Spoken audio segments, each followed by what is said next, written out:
This already? This already more recognizable than what we watched last week. Oh, 100%. 100%. Just want to lay that out there without burying the lead to begin with. But what's up, everybody? Welcome to a brand new episode of Granny's Speech Tea.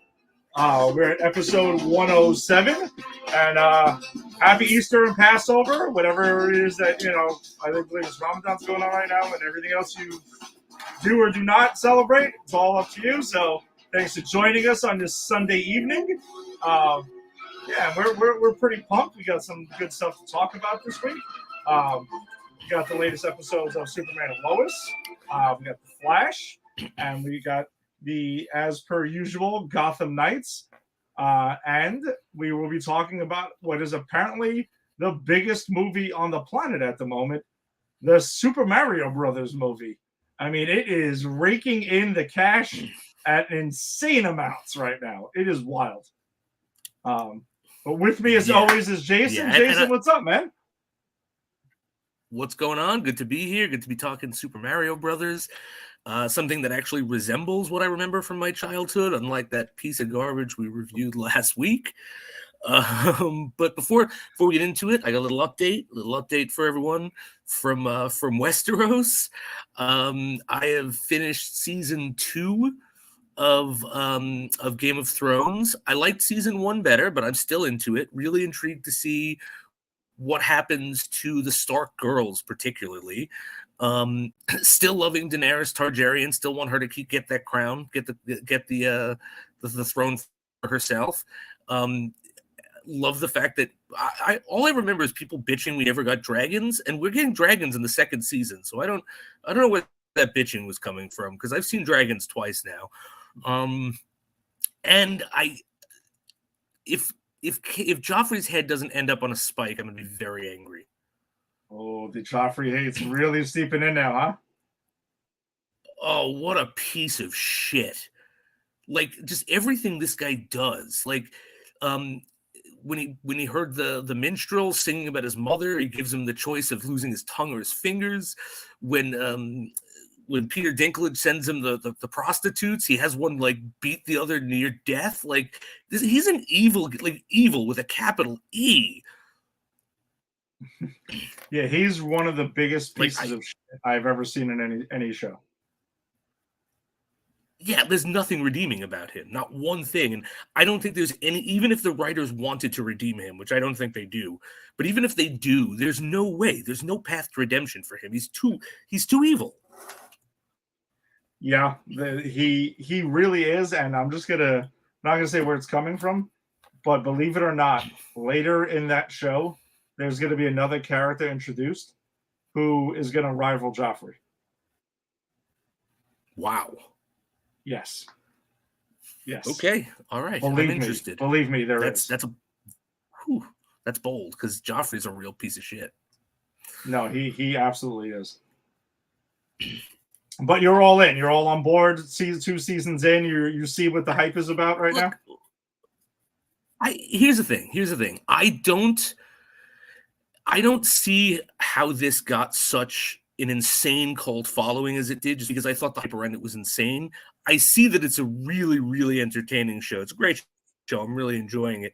I don't, but the hype was so big, and as someone who didn't watch it then, I don't think it's ever going to match up to the hype of what I heard about it. You know what I mean? But did you feel that way? I am enjoying it. Yeah. Did you feel that way? I don't recall, but did you feel that way about The Sopranos as well? Sopranos I had a different relationship with, because I had dipped in and out of that a couple of, so I had seen, remember, all I did was kept talking about Joey Pants killing the horse, because I had actually seen that season. So my thing, so it's I understood where the hype was coming from for The Sopranos. I always just felt that the hype was just, as I had said with The Sopranos, I thought it was all about misunderstanding the character, because the whole hype about Tony Soprano is there were people who wanted to be him, and it's what I didn't understand until I watched the show, and it made me realize how brilliant it was no, this show doesn't want you to want to be these guys. This show hates these people. Yeah, no, it's true. So, there's a different relationship with it. But again, I am in. Look, I've gotten through 2 seasons in 2 weeks. I mean, I'm remembering names of characters. You know how big that is for me. That is, and it's funny that you are remembering the names of the characters, because when I watched the show, I actually was making up my own names for the characters because I couldn't remember the names of the characters at all during Game of Thrones. Like Ridiculous. everything had a damn name. The swords had names. It was insane. By the end of it, yes, I knew everyone. I think it's cultural osmosis, because I knew the name Khal Drogo before I saw the show, because I know who Jason Momoa is, right? And I heard Daenerys Targaryen before. I've heard people tell. So I think the names I got through cultural osmosis, but that's all I know of the show, because I genuinely have no idea where this is going. Okay, all right. Yeah, you're still in for the ride has only begun for you, my friend. You still got some wild stuff to get to, and I cannot wait to see your reaction for some of this. I am excited, but just know that when Peter Dinklage dies, because I'm running under the assumption everyone dies. Mm-hmm. When his character dies, I will mourn, because he is my favorite character. That like the best part about this season was watching him pretty much take over as king, because Joffrey's a fucking nitwit. And watching him like win the battle to save to guard the kingdom. And it's like, I hate the Lannisters. I want them to fall, but I like him so much that I enjoyed watching his victory enough where I was like, okay, I'll give the Lannisters can get a victory if Dinklage gets one. Fair enough. All right. All right. Well, before we hit the road running, just make sure during this broadcast, you can go ahead and send us some stars, maybe even flashing ones that will make us invincible and really fast temporarily. You never know what they can do.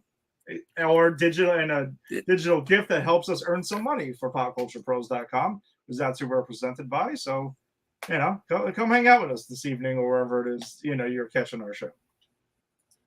So I'll always hit that gold box. Just keep hitting that box, that question mark box, and send us that gold. Bink, bink, bink. All right. Well, let's go ahead and let's just pull the Band-Aid off as soon as possible. We'll get things kicked off with Gotham Knights, episode 4. Yeah, I'm not going to spend too much time on this, honestly, because I can't imagine there's too many watching this that are watching this with us. But if you are, and if you're enjoying this show, good for you. Honestly, good for you. I'm glad. It's okay to like a show. Yes, film, TV, whatever, all the stuff we talk about, all subjective. We get it. This was just another one of. It's just hard for me to care about anything that happens week to week. And so, Jason, to lead to what the statement that you've made is, and it's true though, that we know who Bruce Wayne's killer is, and they're playing the show out every episode as if this is the big reveal. This week was no different. But and the other thing too is that I'm sorry, go ahead. No, I was gonna say, what's the mystery? They keep touting this big mystery. They told us in the end of the first episode, the Court of Owls did it. What's the fucking mystery? There is absolutely no mystery at all. We get to see the Court of Owls this week because they actually show up wearing their masks at one point, and they do corner Taylor Hayes at one point of it. So pretty much the short version is this episode revolves around there's a knife. Last week they were going ahead and they figured to get some tips on tracking down Bruce Wayne's murder. They were going to track down his great-great-grandfather's murder, who the Court of Owls, it's believed that the Court of Owls have been hunting the Waynes for many generations. And they do get those files from the GCPD, and they do find these little cut marks on pictures in the autopsy. The autopsy report, the whole case is pretty much saying, hey, the Court of Owls didn't do it. It was kind of like some sort of like mishap. But these cut marks that are there, they are find to be strange. And at that point, there's a weapon that they confiscated from the Talon last week. That weapon falls on the floor and makes the same cut mark that is in the photos of the murder. Exactly, Jason. That was the big eye roll that was eye roll number 1 for me. There's 2 huge eye rolls. Jesus. Or what we used to refer to when we were watching season 2 of Batwoman, the WTF moments. That's one of them. Yes. Okay. Oh, that's right. Yeah, so let's bring back WTF moments on Granny's Peach Tea. So that was the first one. So you're trying to tell me it's like, holy coincidence, Batman. The same cut mark fell on the floor that's in these photos are exactly what you were looking for? Yeah. Tough one to swallow there. Ridiculous. And then there's another WTF moment in this episode where I shit you not, this is an exact quote from this episode, where there is now that Harvey Dent is running for mayor and he's seen as a hero from last week's episode, he has a rival who's going to go against him. This person says, quote, "Is that what Gotham needs? Another two-faced politician?"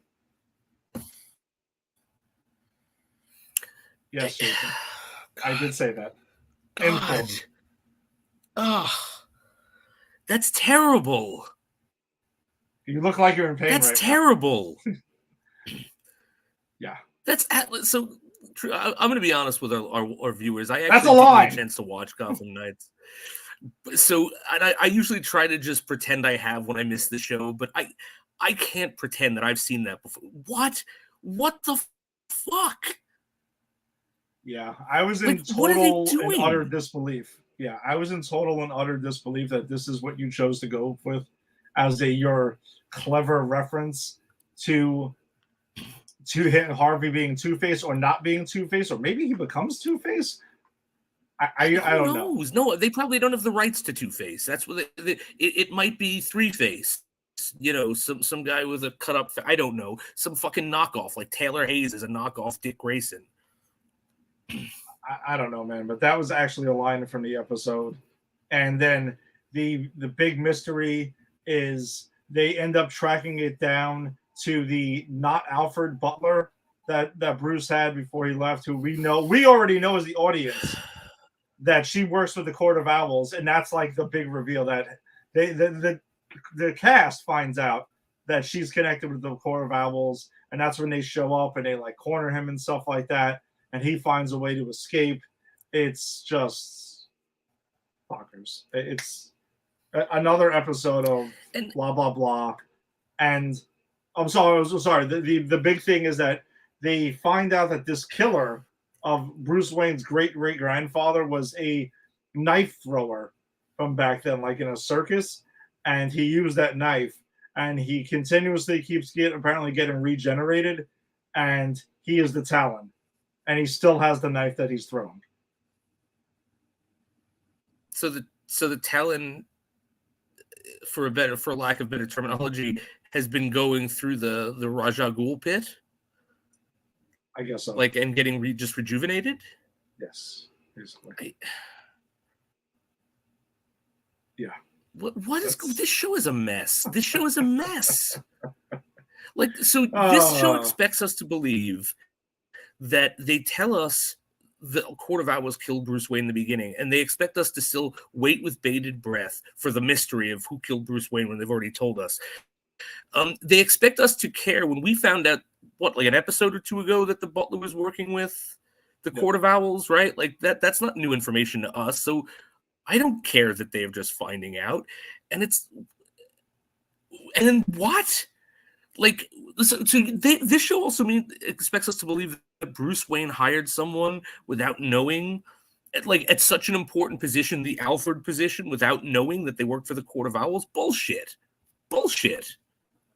Yeah, in this universe, that is not the world's greatest detective. Oh, and also apparently they did try to explain a little bit of how Batman or Bruce Wayne Batman was able to get murdered. So she was apparently slowly poisoning him through his food for a long, long time. And it just to weaken his reflexes.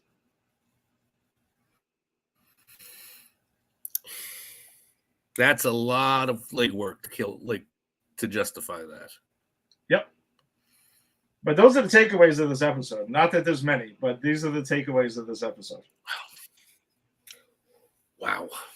So, Jason, happy Easter that you did not watch this episode. You don't even have to go back and rewatch it. You can just skip it and keep it moving. I don't plan on it. Thank you for taking this bullet for me, Head. Yes. I was This is my sorry that I gift to missed you. it, but now that I've heard about this, thank you. I appreciate it. Early birthday gift. Yeah, there you go. Exactly. Your birthday is Wednesday. Early birthday gift. There you go. Yeah, I appreciate that. Because I think I would have thrown something at my computer when I got to the Two-Face line. I would have gotten violent. I told Jason before we went on that I was admittedly struggling to stay awake while watching this episode, but I made sure, I was wide awake for that though. I wish I missed that line because that was grade A baloney.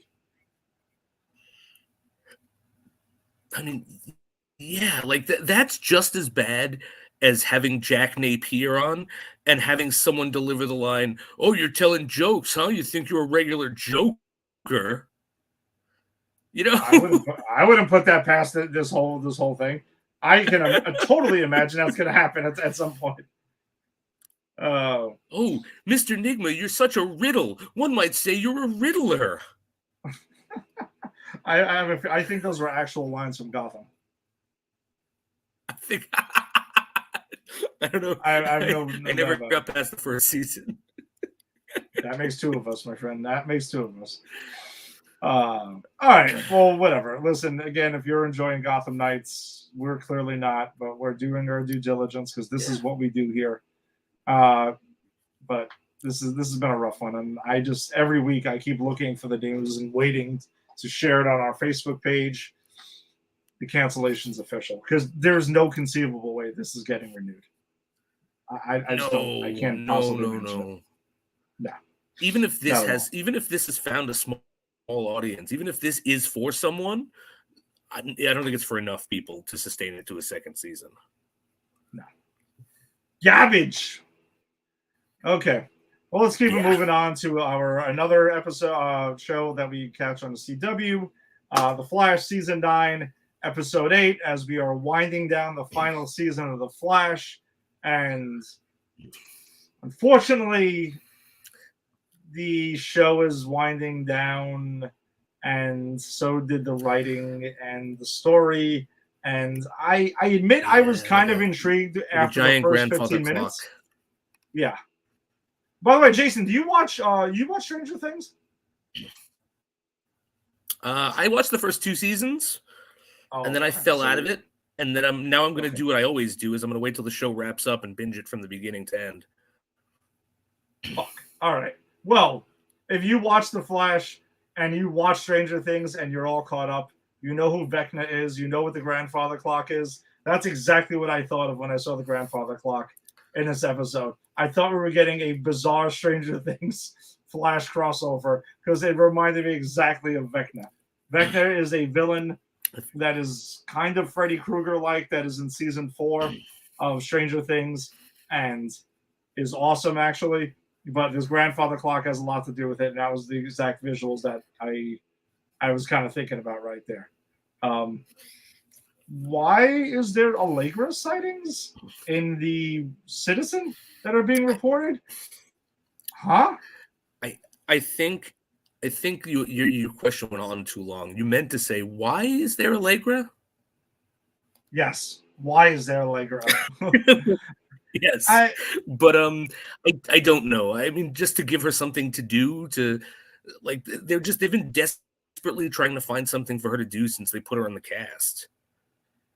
Jason, we get in the B plot, to break it down A and B plot wise, which we like to do with our shows sometimes. The B plot here is once again another Allegra Chester awkward relationship thing. Yes. Again, just because Chester confesses his love for Allegra, and then her first instinct again is, "Don't leave me alone with Chester, please. He said something I can't handle."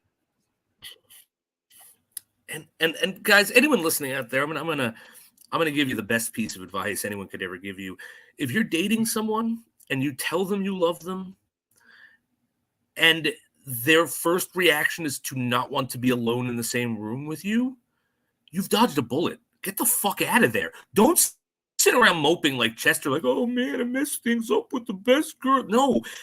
If you it's okay if they don't reciprocate it. It's okay if they say, "Hey, I'm not there yet, but let's see what happens. It's okay that but to shut that down of like, we can't be in the same room together, that means there's something wrong up here, and it's not somewhere you want to be. So if you find yourself in a Chester Allegra situation, run. Yeah, they're like two 13-year-old kids again. The whole relationship is written like they're like freshmen in high school, the way that these two react to each other. It's absurd. Until the end of the episode, when suddenly absurd. Chester tells Allegra how he's had so many jitters coffees because he was depressed and he had so much energy to burn off, and he was gonna go by the house. Oh, what?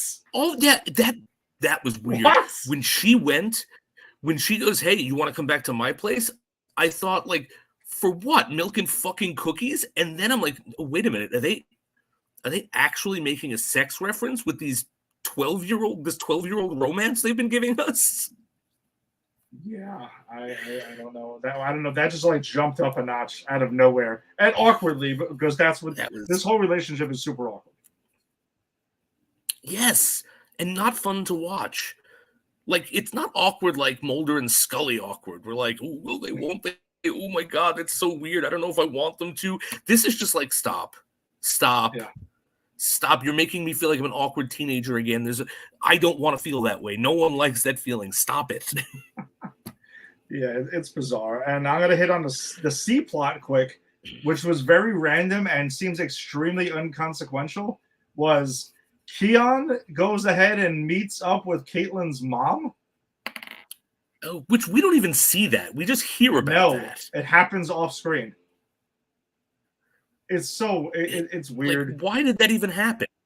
And then speaking of, and again, this is why Keon, right? This is my question. In now we have 2 episodes left, and we get another like drop about her powers. Like, oh well, I could have told you if there was mold here. Really? How? I don't know. I just can. It's like they're teasing her powers like I give a shit. Like, why did you invent this bland new character when you had 2 good characters that you had already written in? I don't know. She clearly has some sort of weird connection with the Earth or Mother Earth or something like that. There's something like that going on here. I think it's kind of obvious that's going to be the big reveal here, that she seems to know everything at all times, except for what she likes and doesn't like ahead of time.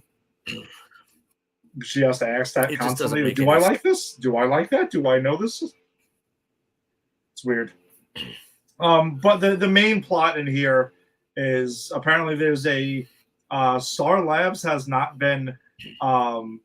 They were needed to go ahead and get an inspection that was going on and hasn't been done in 9 years. So there's a team of people from the city that are coming to inspect Star Labs, and then one of them we find out, by the way, which was pretty painfully obvious who was the time thief from like Jump Street.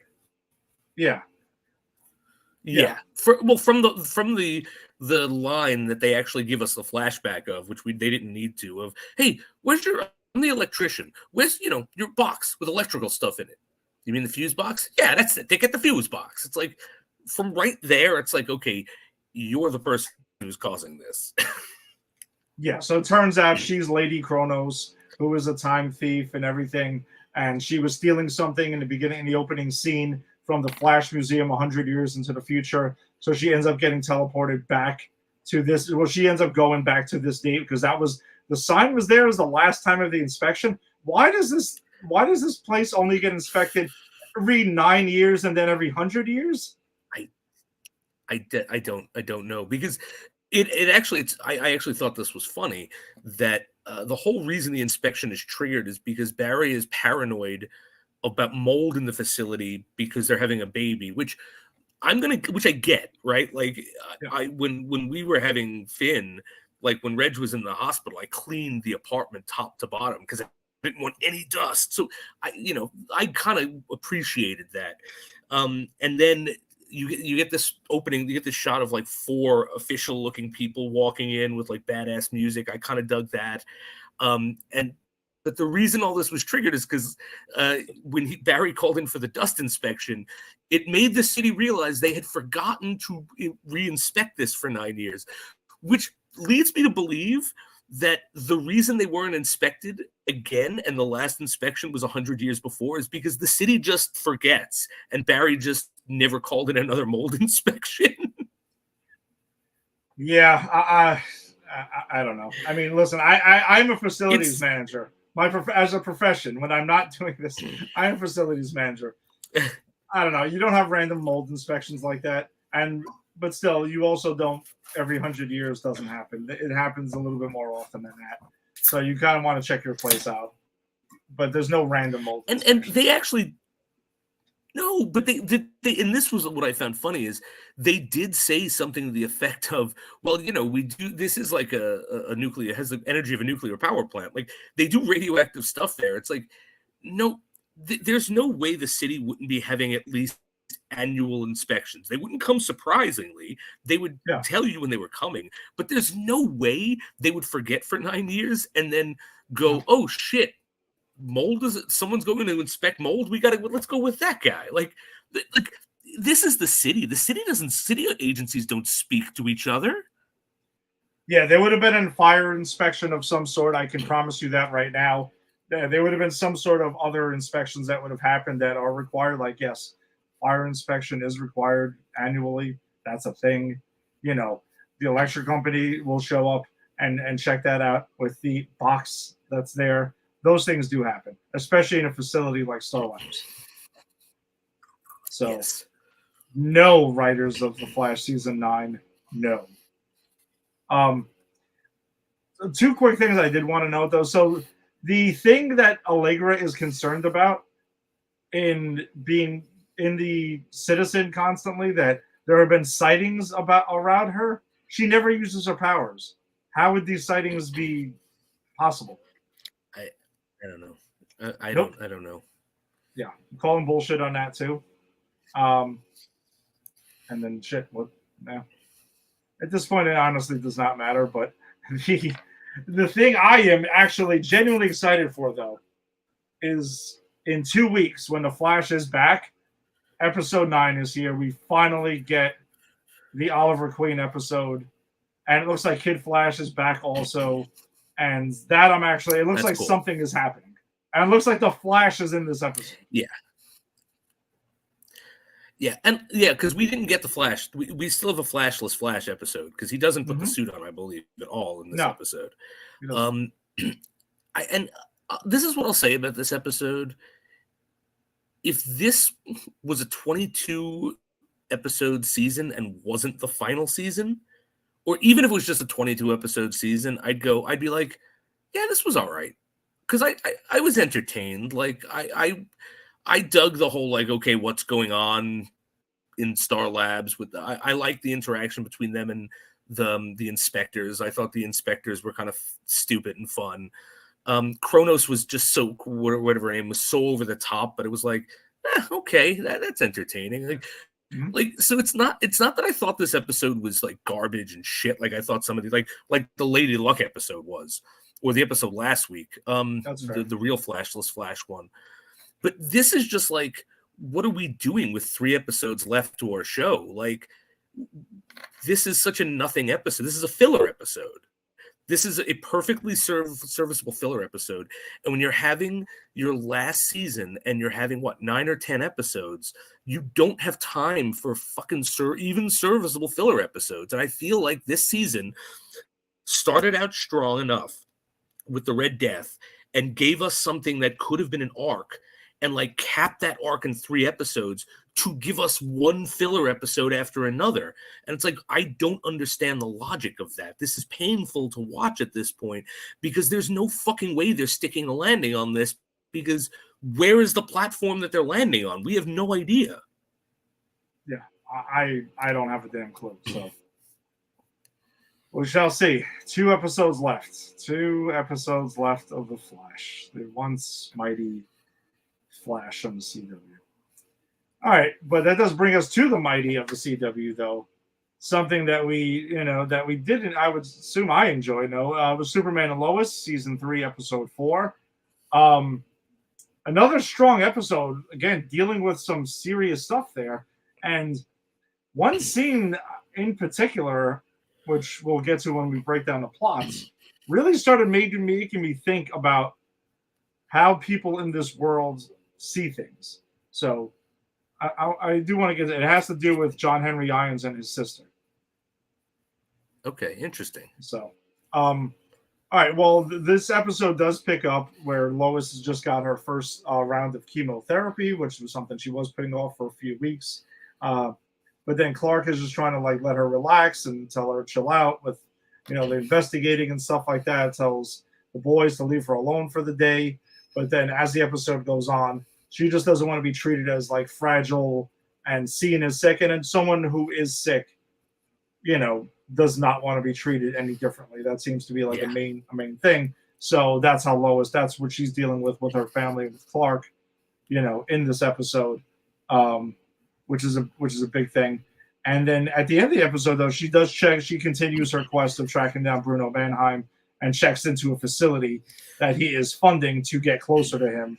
Yes. Kind of at the same time. And I'm sure she'll get her treatment, because that is a question that comes up. Like, hey, do you think Bruno will go after you? It's like, no, well, this thing is being promoted to the public as being one of the best facilities. I don't think he's going to pull any shenanigans, during that But time. we do see him vetting her application at the end. So I thought that was, he's aware that she's coming. And so I thought that was a really cool setup. And I love this guy that got to play Bruno Mannheim. He is a menacing teddy bear.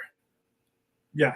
You know what I mean? That's a perfect way to describe he's like, he looks like a little teddy bear, but he's fucking menacing. I really like this guy a lot. Yeah. And there's a follow-up also, which last week we learned at the end, the cliffhanger was that the deal, Bruno Mannheim's people had Superman's blood in blood packets and everything like that. It kind of looked like it was like a vampire situation going on there. But it turns out that they did get that blood from the DOD, and Superman finds it and is asking the questions we're asking. Why the hell do you have all my blood? What have you been doing with it? What the hell is going on here? And his solution for that was perfect. He just looks at it, you can tell he's furious, and laser eyes that shit and is like, thank you for your time. And fucking walks out. That's it. I love that. And you see that woman's face like, what the fuck just happened? But like, what are you gonna do? You're gonna step up to Superman? You guys screwed up. Yeah. That was one of the two badass moments that we got from Superman / Clark Kent in this episode, and the other one is I absolutely fucking adored.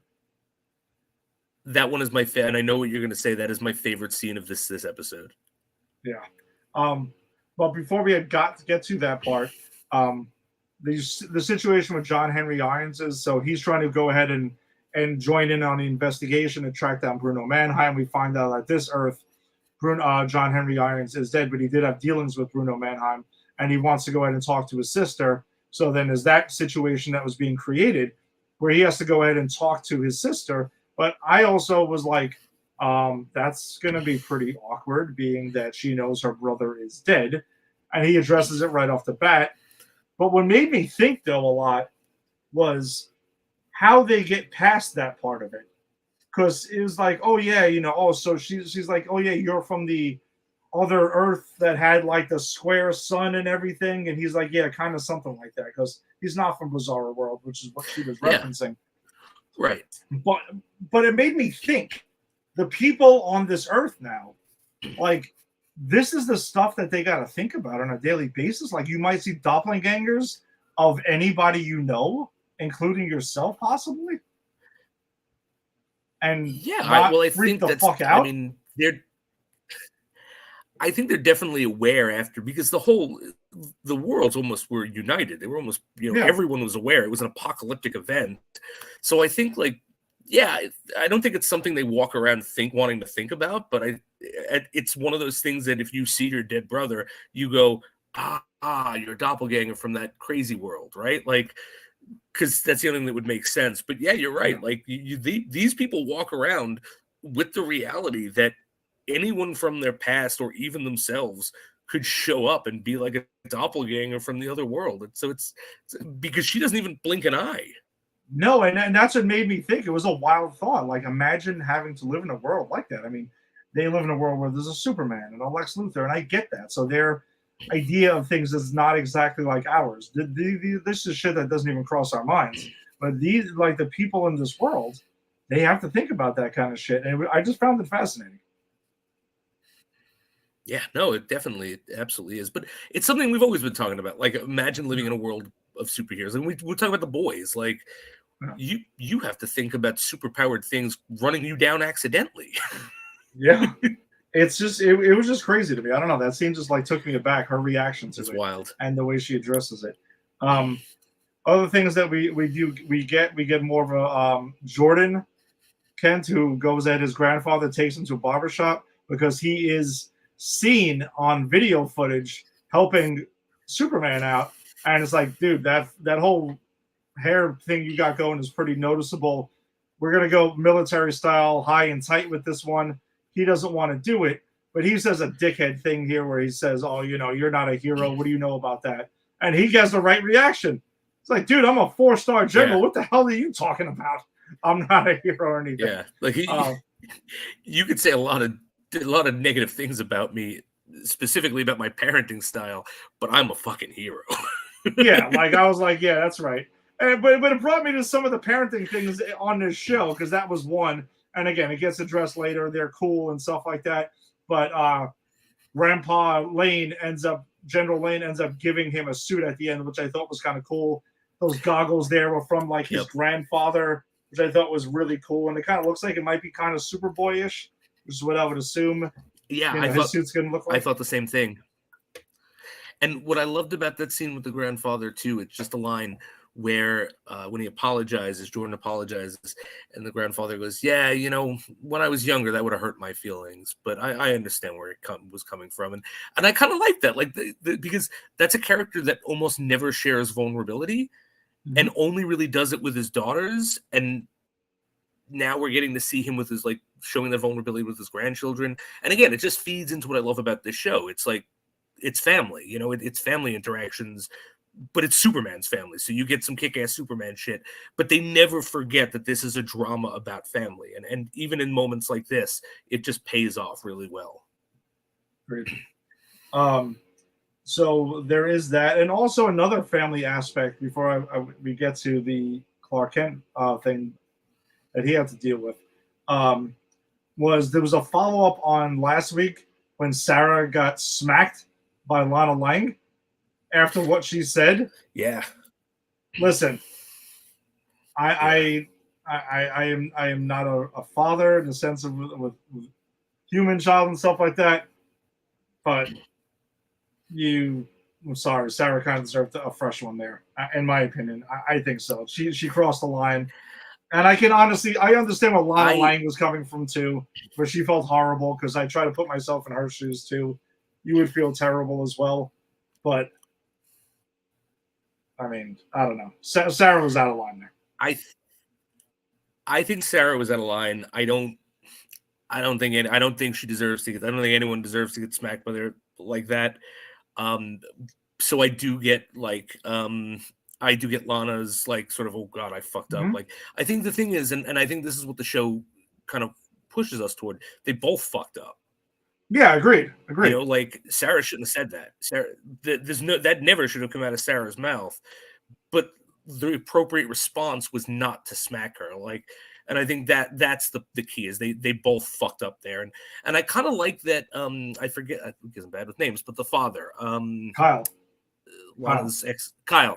I like that Kyle gets to piece that together and kind of explain that to both of them. Like, because he goes, "Hey, stop dodging your mother. Wait, she smacked you? I'm coming over. We talked about this. We've got to be better than our family," which I love that part too. And she's like, "You're right, but she said, that I deserved you cheating on me." He's like, wait, what?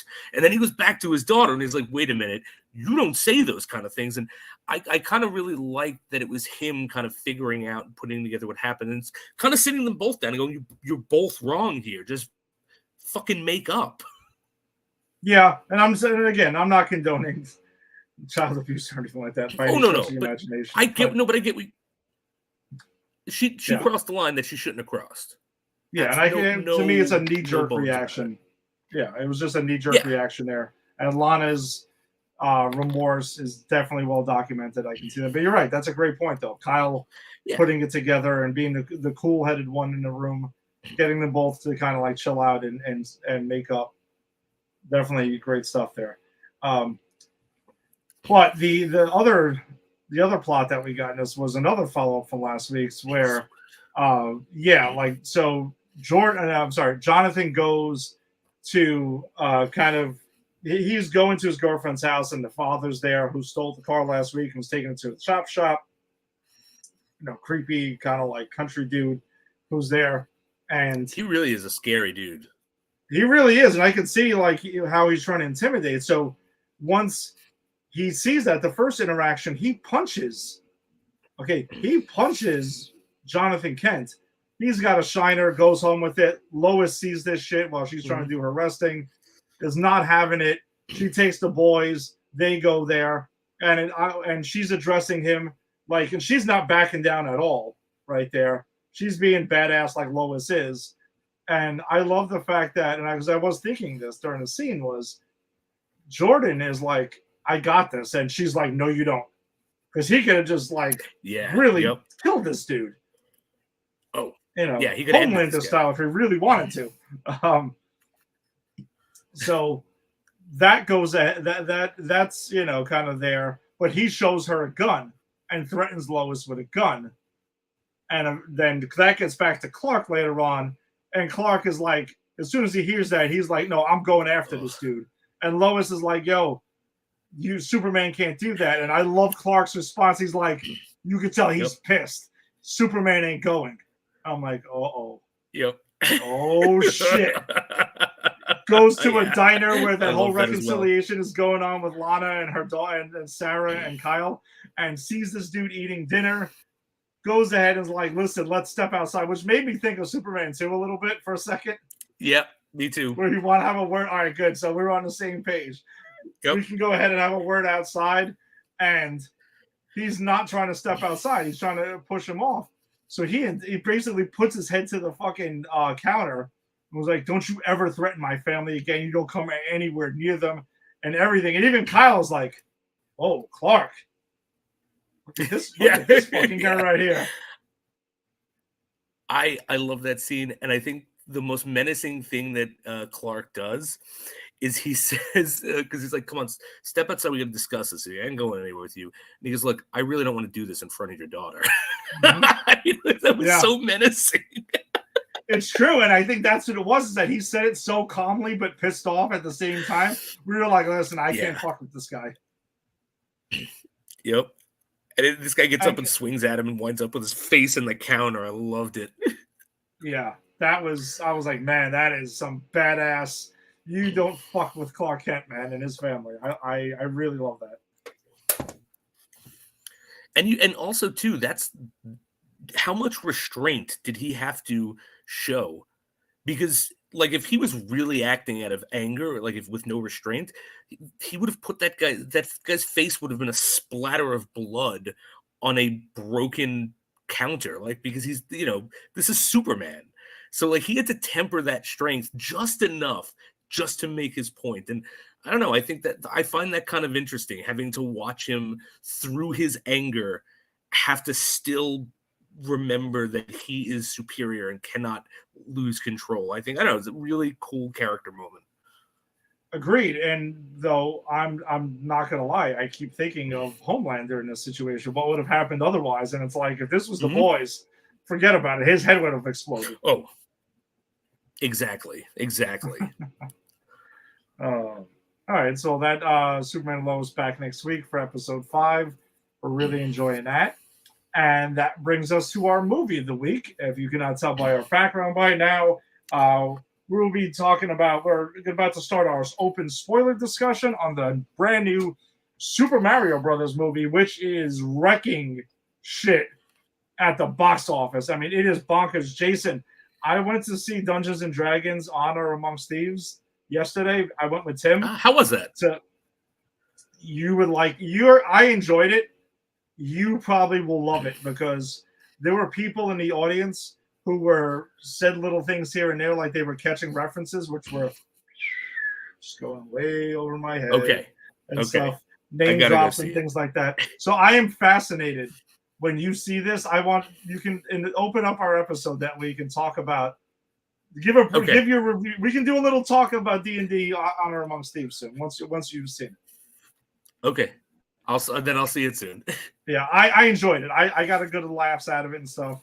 I thought it was pretty cool. But point is that the movie theater though that we were at was jammed. I haven't seen a theater this jammed, and I also don't go on Saturday afternoons very much. I'm very selective when I go to theaters. I try to do morning matinees or off times when it's not packed.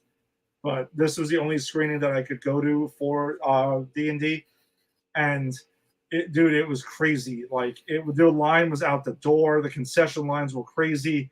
The staff, they didn't have enough people to clean up. Like the garbage was overflowing. The bathrooms like were destroyed. It was nuts. It was completely nuts. And my wife went back to see D&D today with one of our neighbors' kids over here, and then she said the same type of thing today. The theater was jammed, and you could tell these were all for Super Mario Brothers. They had 4 screens showing the movie. That's wild. Yeah. Ooh, that's crazy. That's crazy. Yeah, I knew this would make bank, but I didn't think it would be like a phenomenon like this. No, it is. And I forgot. I know the final numbers aren't in. Those usually come in on a Monday, but it is the biggest opening. It has set a record for biggest opening for an animated film globally. It has beaten Frozen. Wow. All right. I mean, look, I think it did a good job. I'm glad it's making money. I kind of have a sense that because of this is making money, this is not the last we're going to see of Nintendo and this company that did this. Like we're going to get a Metroid, we're going to get a Castlevania, we're going to get a Zelda. Like just watch, they're going to start putting their empire together after this. They're going to start franchising in a very interesting way. Well, this is the first Nintendo movie since the disaster that was Super Mario Brothers 1993. They have not licensed a Hollywood-made movie since, and this is the first. Yeah, no, you're right. I think we're gonna get like everything you just said right now. Zelda, Castlevania, whatever it is, we're gonna see a whole bunch of stuff now coming. Whatever Nintendo specifically has the rights to. Listen, even for Grogan, if he's watching, you might even get an Ice Climber movie after this. Who the hell knows? Ice Climber. You just might. No, but Illumination, who was the studio who was behind this with Nintendo, they've done many things. Before the movie, they kind of show you all the stuff they've done. Secret Life of Pets, which I enjoyed. There's Minions and Despicable Me and all of that. They have a lot of hits, so this was the perfect studio for them to team up with for this movie. Having said that, overall thoughts. I thought this movie is a really fun movie. I agree with the criticism that the plot is whatever, but honestly, it's totally secondary. It is very geared towards children, but that's not a knock at all, though. I think that's what this movie should have been anyway. It's kind of what I was expecting. So the plot is what it is, and it's fun. It's just very basic. But I had a lot of fun with it, though. There was a lot of cool Easter eggs and references for even the adults in the room. Like Jason and I went to see this with my wife, and it was a bunch of kids in the theater on Thursday night. And it was a blast. I had a lot of fun. Is it like the best animated movie I've ever seen? No, but they understood the assignment is what I was so happy about. They understood the assignment, the writers of the film. Make a Super Mario Brothers movie, get your references there, get some jokes in there for the adults, but be entertaining as hell for the kids. Do some kick-ass animation, which the animation in this is phenomenal, I thought. Looks great. Looks great. And the voice cast, yeah, the voice cast I enjoyed. I had no issues with it. I know there was a lot of people like getting their panties in a bunch over Chris Pratt. Chris Pratt is fine in this. Everyone. Yeah, he didn't bother me. Yeah, Jack Black is awesome as Bowser. I thought he was one that was like almost stealing scenes at times. He was really. I didn't realize that was Jack Black until the end, and that's how I like these movies. Like if I can recognize your voice as an actor, it takes me out of it. I did not recognize any of their voices, and I think Jack Black. I didn't love the character of Bowser, but it was on it's on a thing because they make a choice to make him like in love with Peach.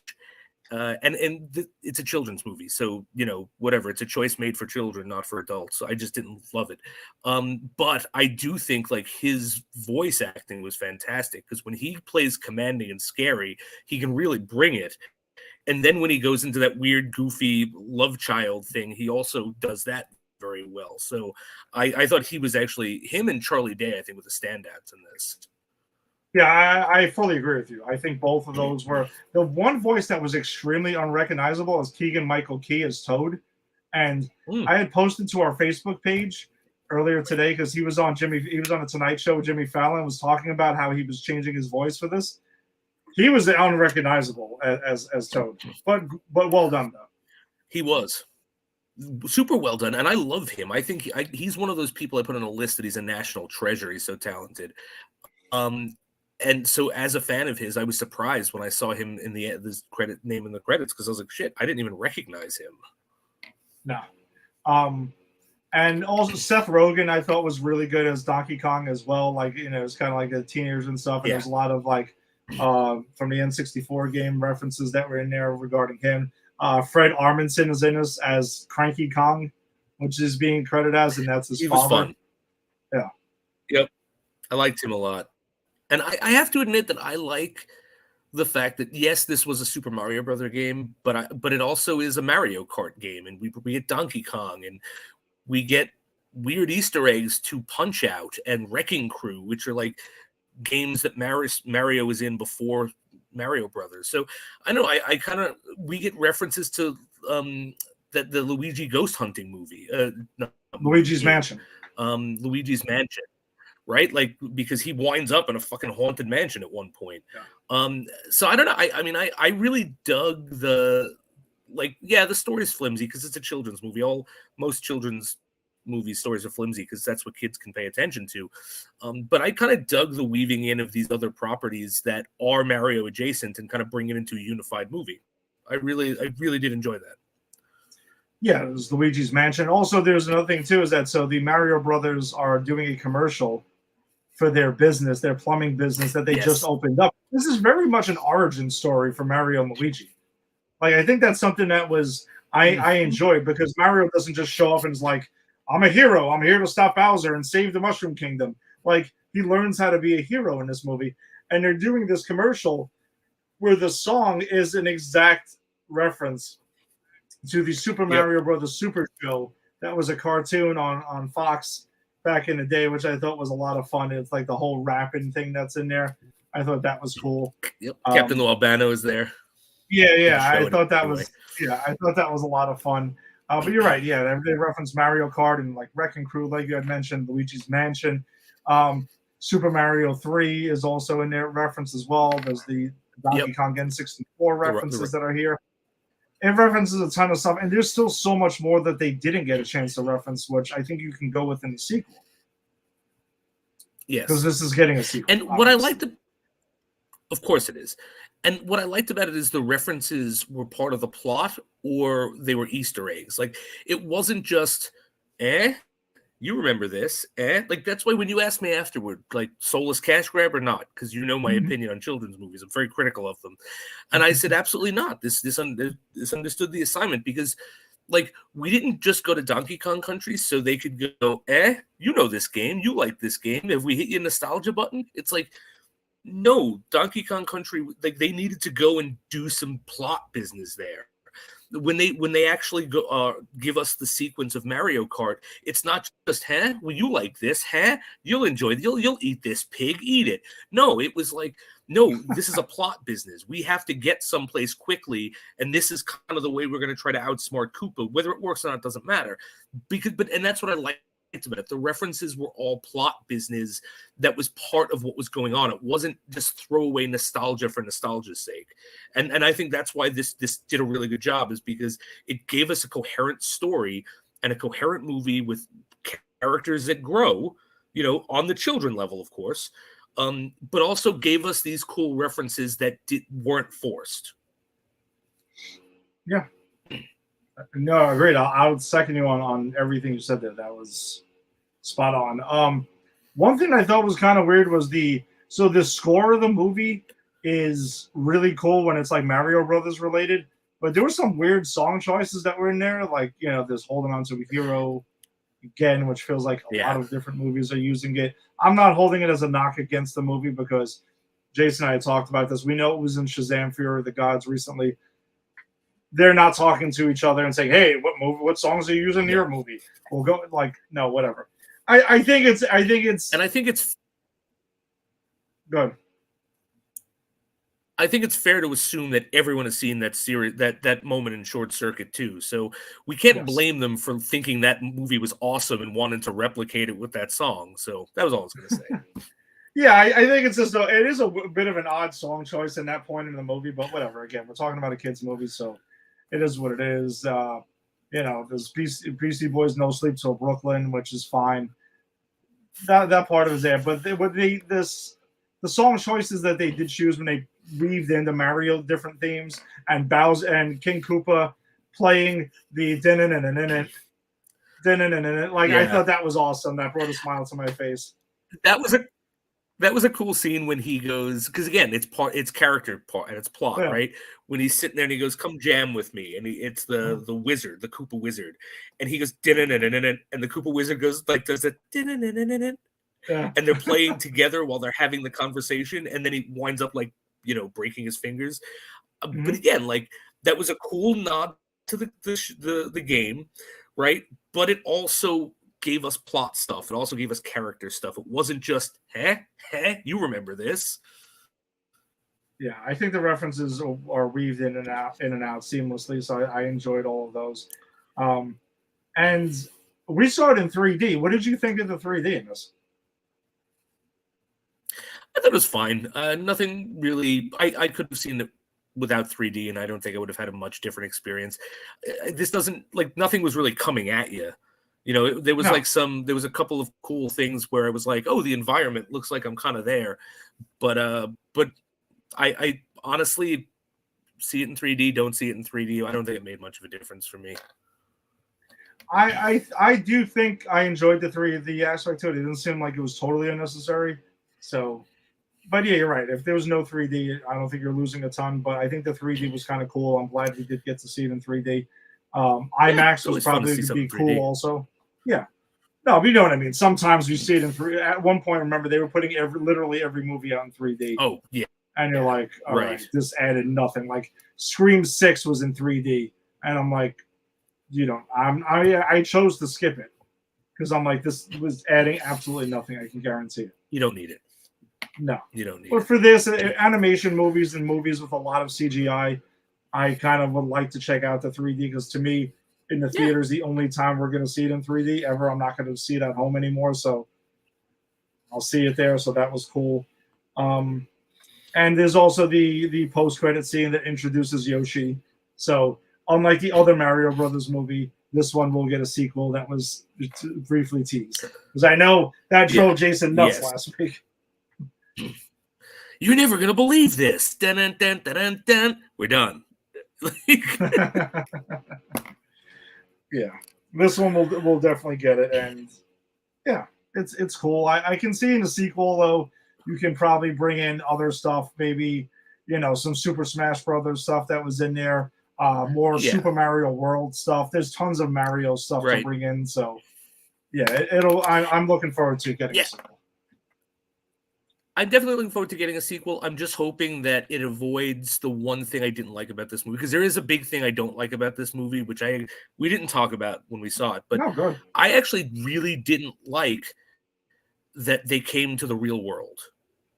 Okay. Like I really didn't like that. Like it goes from this fun, frolicking Mushroom Kingdom fantasy to an Avengers level event where like Bowser's mountain is coming and falling on Brooklyn and people are running and buildings are collapsing and he's like, unleashing shit upon them. And like, I don't know, like that. I didn't jive with him in the real world and them fighting him in the real world. Like, I get they needed them to be back so they can fulfill their story arc of making their papa proud.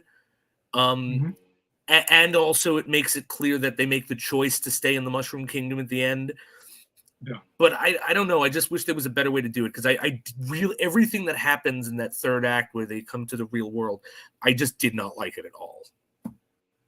Okay. I mean, and that's fair, but Yeah, now I'm thinking about it. Yeah, on the same token, yeah, you're right. They had to kind of wrap up that story arc that they set up in the beginning, and I'm glad it just wasn't totally forgotten about. Like, oh, like what the heck happened? Because they do go into the warp zone to go to the Mushroom Kingdom. When they're checking out a real world thing where they're trying to go ahead Yeah. and save Brooklyn from flooding, essentially, because there's a big plumbing thing that's going on.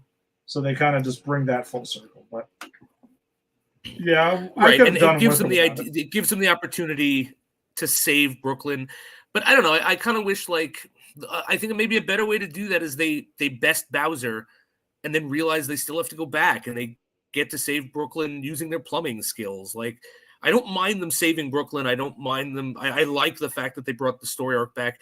I just don't think that that Bowser and the Bowser like fucking citadel that destroys half of Brooklyn Mm-hmm. like fits into the real world. Like, it just, I don't know, it took me out of it a bit. Okay, that's fair. Um, yeah, all right. I mean, that's kind of all I got for it. So I would definitely highly recommend this movie, especially if you have kids and you want to, get some nostalgia For sure. going and introduce your kids to the Super Mario Brothers world, and maybe they'll get into the games, or maybe they're into the games or not. But absolutely. And you even said, I think after the movie, right? Yeah. You would watch this with Finn. Oh, 100%. I'll watch this again with Finn. Not on my own, because I don't watch children's movies a lot on my own, unless I grew up with Mm-hmm. them. But definitely, like, watching this, I was kind of like, I wish Finn was old enough to go to the theater. I would have brought him with us, because I think he Yeah. would have enjoyed this. And when it's streaming, I will sit him down and have him see if he likes it, because I think he will. I mean, it reminds me a lot, in a good way, of Wreck-It Ralph. Okay. And for whatever reason, and he loves that. Maybe it's like, the big characters, the video game, the racing, maybe it's that stuff. But he loves that movie, so I'm pretty sure he's gonna love this movie too when he sees it. And I will watch. I have no problem watching this 100 times with him, while I'm on my phone, which is what I do when I watch movies with him. But yeah, I like, outside of my own problems with the ending, I think this is a great children's movie that children will enjoy. Yeah, and again, I also think there's enough in there for adults to not, be dreading their time watching it. Like, again, we were fine with it. For We sure. had a good time. We had walked out of the movies with smiles on our faces, and that was cool. But yeah, it is a geared toward children, and I think that's really how it should be. It's fine. So, again, understanding the assignment is key. Yes, exactly. And again, nothing was forced. They weren't trying to sell us anything, because even the nods to the Nintendo, it's like, well, this is a Nintendo movie. Like, yes, it's a Super Mario Brothers movie, but it's a Nintendo movie because you have all these Nintendo properties in it. So it's like, Mhm. I didn't see it as them trying to sell us a Nintendo so much as, like, isn't it funny that they have a Nintendo here and there, and like Nintendo exists? And it's like, because at one point he was playing Kid Icarus, which Oh, is, that's right, again, dude. I totally forgot about that. That was awesome. yeah. I'll go see the Kid Icarus movie when it comes out.